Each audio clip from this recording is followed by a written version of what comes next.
नमस्कार। आप देख रहे हैं अपना चैनल न्यूज सच तक और मैं हूं सोनेलाल। मैंने कुछ समय पहले 3 अंक निकाले थे, जिसमें एक था केंद्रीय कर्मचारियों को 8वां वेतन आयोग मंजूर, और दूसरा था 8वां वेतन आयोग और असम राइफल्स, और तीसरा था 8वें वेतन आयोग में बढ़ोतरी कितनी। इनमें जो मैंने बातें शुरू से कही थी वो बातें अब लगभग सभी की सभी सही होती प्रतीत हो रही हैं। मैंने उनमें कहा था कि सरकार जो सेवारत लोग हैं उनके लिए भले ही कुछ कर दे, लेकिन पेंशनरों के लिए यह सरकार कुछ भी करने के मूड में नहीं है। जैसा कि आप सबको पता है, अभी वित्त विधेयक 2025 पास हुआ है। हालांकि उसकी रिपोर्ट सरकार ने सार्वजनिक नहीं की है, लेकिन जो खबरें छन करके आई हैं उनसे यही प्रतीत हो रहा है कि इस सरकार ने पेंशनरों को 8वां वेतन आयोग नहीं देने का मन बना दिया, क्योंकि मैंने शुरू से ही कहा था सरकार नहीं चाहती है कि पेंशनरों को जो पेंशन मिल रही है उससे कोई बहुत अधिक फायदा हो। जब वेतन आयोग लागू होगा ऐसी घोषणा सरकार से की गई तो तमाम लोगों ने कयास लगाए थे। किसी ने कहा कि अभी जो 18,000 की बेसिक पे है वो 54,000 हो जाएगी, किसी ने कुछ कम भी कहा, और इसके हिसाब से अगर 54,000 हो जाती है तो 18,000 की जो पेंशन होती हो 9,000 है तो वो 27,000 हो जाएगी।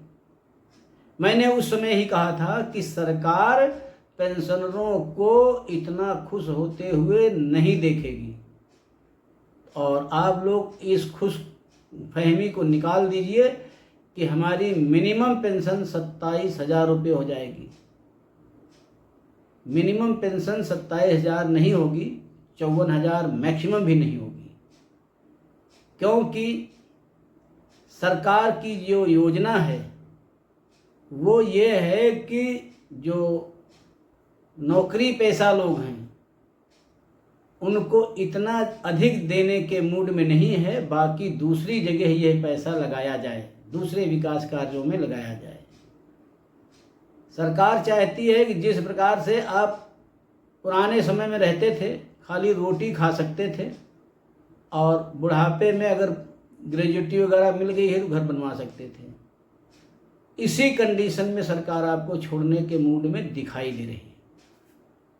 1980 का दशक लोगों को याद होगा, वो ऐसा दशक था जगह जगह मजदूर यूनियनें लाल झंडा लेकर के घूमा करती थी और उनका एक ही नारा होता था, मांग हमारी पूरी करो चाहे जो मजबूरी हो।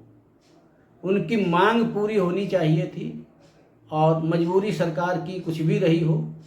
उस समय सरकारों के पास भी पैसा इतना नहीं होता था और कर्मचारियों ने उनकी मजबूरी नहीं समझी। सरकार ने मजबूर होकर के 2004 में ऐसा कानून बना दिया कि जो मजबूरी कोरोना रोते थे, सरकार के ऊपर धौंस दिखाया करते थे जो मजदूर, उनकी भर्ती ही बंद कर दी।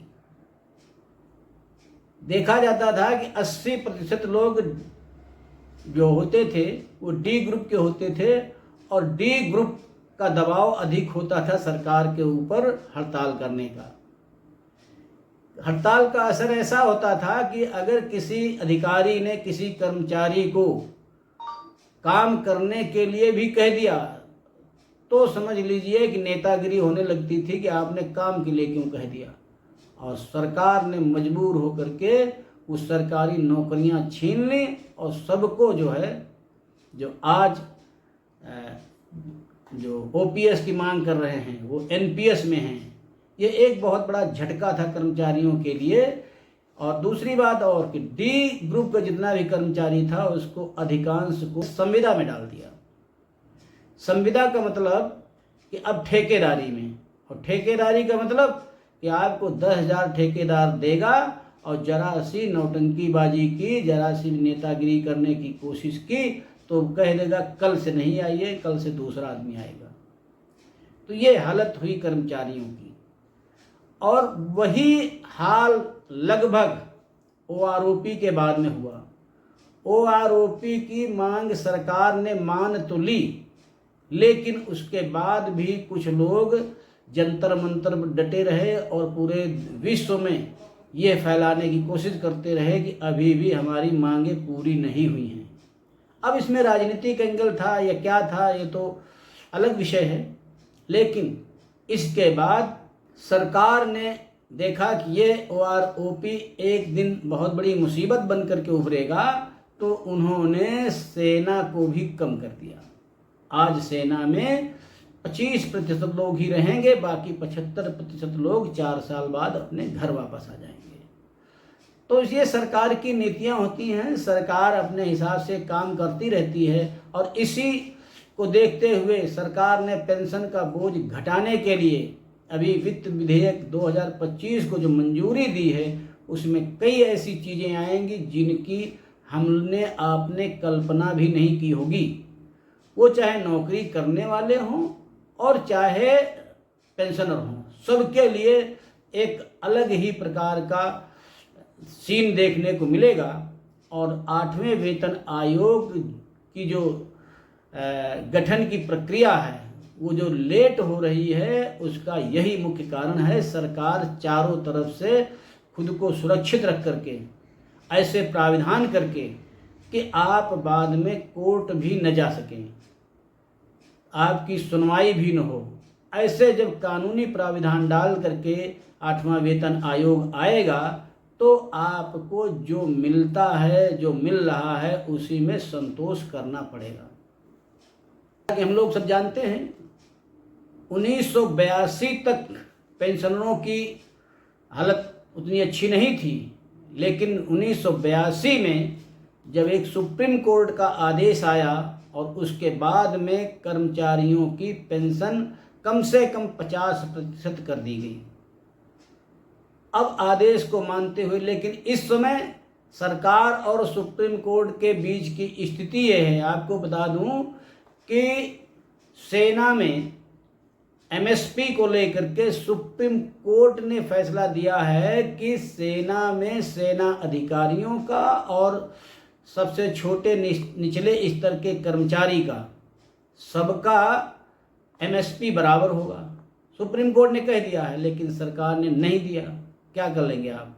तो ऐसा नहीं है कि सुप्रीम कोर्ट जो कह देती है हर चीज़ को सरकार माने ही। और इस बार तो ऐसा कानूनी प्रावधान भी करने सरकार जा रही है कि आप सुप्रीम कोर्ट भी नहीं जा सकते, क्योंकि जब CSR सिविल सर्विसेज रूल में परिवर्तन हो जाएगा, जब रूल में परिवर्तन हो जाता है तो सरकार सर्वे सर्वा होती है।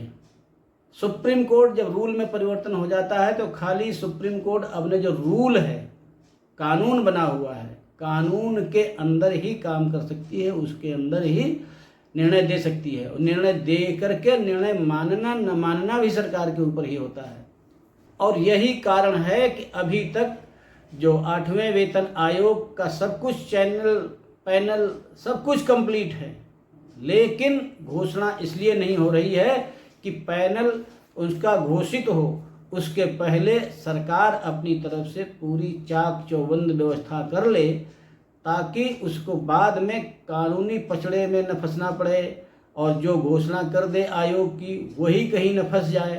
तो इस प्रकार से पूरा फुल प्रूफ तैयारी करके सरकार 8वें वेतन आयोग को गठित करेगी और उसकी घोषणा करेगी उसकी पैनल की। और वो जब लोग आएंगे तो जो कानून बना होगा उस कानून के दायरे में रहकर ही काम करेंगे। तो इसलिए जो अगला 8वां वेतन आयोग आएगा वो कई मायनों में अलग होगा।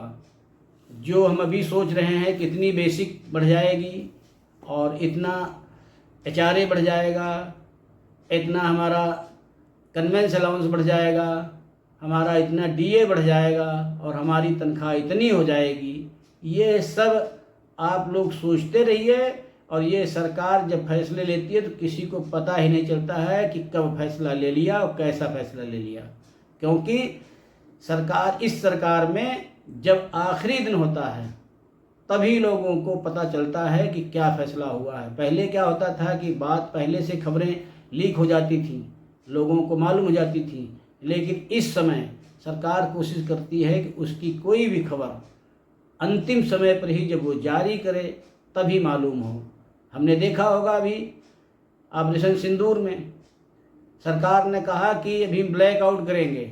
अब सब लोग ब्लैकआउट की तैयारी करके बैठे थे कि युद्ध होगा, उसके पहले हमको कैसे तैयार रहना है, और जिस दिन सोच ही रहे थे, तैयारी कर ही रहे थे, और सरकार ने अपनी तरफ से युद्ध छेड़ दिया, उसको जो करना था वो कर लिया।